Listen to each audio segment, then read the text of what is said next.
Hello friends, কেমন আছো সবাই? ওয়েলকাম টু মাই চ্যানেল সোনিয়ার সাতকাহন। শুভ নববর্ষ সবাইকে জানাই নববর্ষের প্রীতি, শুভেচ্ছা আর ভালোবাসা। আশা করি সবাই সুস্থ আছো, ভালো আছো। আজকে আমি একটা নিজের ক্রিয়েটিভ রান্না দেখাতে যাচ্ছি। তবে রান্নাটা কি করছি এত আগে থেকে বলবো না, কারণ রান্নাটার মধ্যে নিজস্ব কিছু ক্রিয়েটিভিটি আছে, ওটা একটা সারপ্রাইজ রয়েছে। তোমরা পুরো রান্নাটা দেখার পর একটু প্লিজ কমেন্ট করে জানিয়ে তোমাদের কেমন লাগছে, তোমরা কেমন এনজয় করছো। আর ভীষণ গরম পড়েছে, সবে তো বৈশাখ মাসের শুরু। তো সবাই সুস্থ থাকো, এই গরমে একটু সাবধানে থাকো, একটু ঠান্ডা ঠান্ডা খাও যাতে শরীরটা ঠান্ডা থাকে। আর কি বলবো, এবার শুরু করছি। সকালে উঠেই রোজকার পুজো তো আগে সারার কথা, তাই যথারীতি পুজো সেরে নিলাম। উনি আমার গুরুদেব, গুরুর পুজো না করে একটু দিন শুরু করুন। তারপর ব্রেকফাস্টের পালা। ব্রেকফাস্টে একটু ম্যাগি, ওই বাড়ির সবাই মিলেই ম্যাগি খেয়ে নিলাম আর কি। তো একটু সবজি টবজি দিয়েই ম্যাগিটা বানিয়েছি। বাড়িতে সবজি দিয়ে ম্যাগি বানালে খেতে বেশ ভালোই লাগে, আর সবাই বেশ অ্যাপ্রিসিয়েট করেই খায়। যাই হোক, তারপর সবজি টবজি বানিয়ে ব্রেকফাস্ট করে টরে চলে গেলাম আমার গাছের কাছে। গাছে ফুলগুলো বেশ সুন্দর ভালোই ফুটেছে।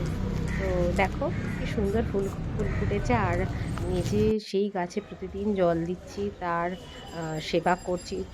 সেবাই তো বলো, যেমন সন্তানকে সেবা করলে বড় করে তোলা যেমন আনন্দে, সেরকম গাছ তো আমাদের সন্তানেরই মতো। সুন্দর সুন্দর ফুল ফুটে উঠেছে, কি ভালো লাগছিল।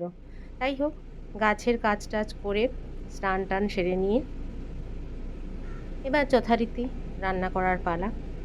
বাড়িতে একটু ভেটকি মাছ ছিল, তো সেই ভেটকি মাছটাকে ভাবলাম কি স্পেশাল করা যায়। তো নিজেই সেগুলো ছোটো ছোটো পিস করে কেটে নিলাম, কারণ দেখতেই পাচ্ছ পিসগুলো খুব একটা ইউনিফর্ম হয়নি। বাজারে মানে যারা কাটটা যেরকম হয় সেরকম নয়। যাই হোক, এইবার দেখতেই পাচ্ছ ছোটো ছোটো পিস করে কাটা রয়েছে। এবার এগুলো দিয়ে আমি প্রথমে এগুলোকে ভালোভাবে ম্যারিনেশন করব, করে তারপরে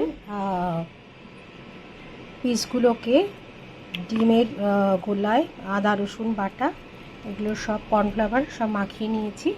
এবার আমার তেল গরম হয়ে গেছে, আমি সব কটাকে আস্তে আস্তে ভেজে নিচ্ছি।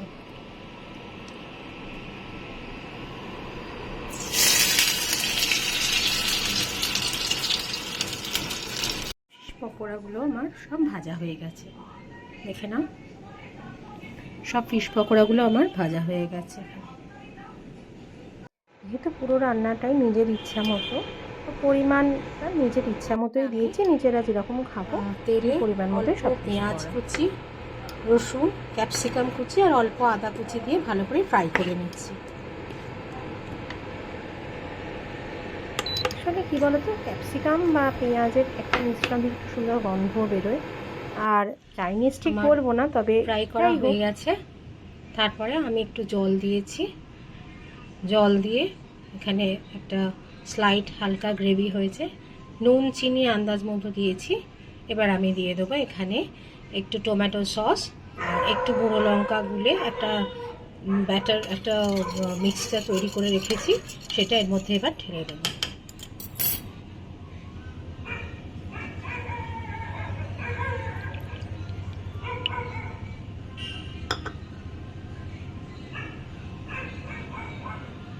ঝাল মিষ্টি তোমরা তোমাদের ইচ্ছে মতো দিতে পারো, চিনি বা একটু হানি দিতে পারো, তাতে কালারটাও চেঞ্জ হতে পারে। বা যাই হোক, তোমরা তোমাদের নিজের আন্দাজ মতো দিতে হয়ে গেছে আমার।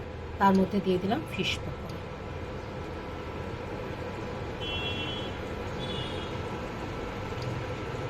Now it's ready, Sonia special fish capsicum recipe. তোমরা এটা বাড়িতে বানাও আর ঝটপট খেয়ে আমাকে কমেন্ট করো যে তোমাদের কেমন লাগছে, প্লিজ। ঠিক আছে, আজকের মতো আমি তাহলে বিদায় নিলাম। বাই বাই, ভালো থেকো, সুস্থ থেকো।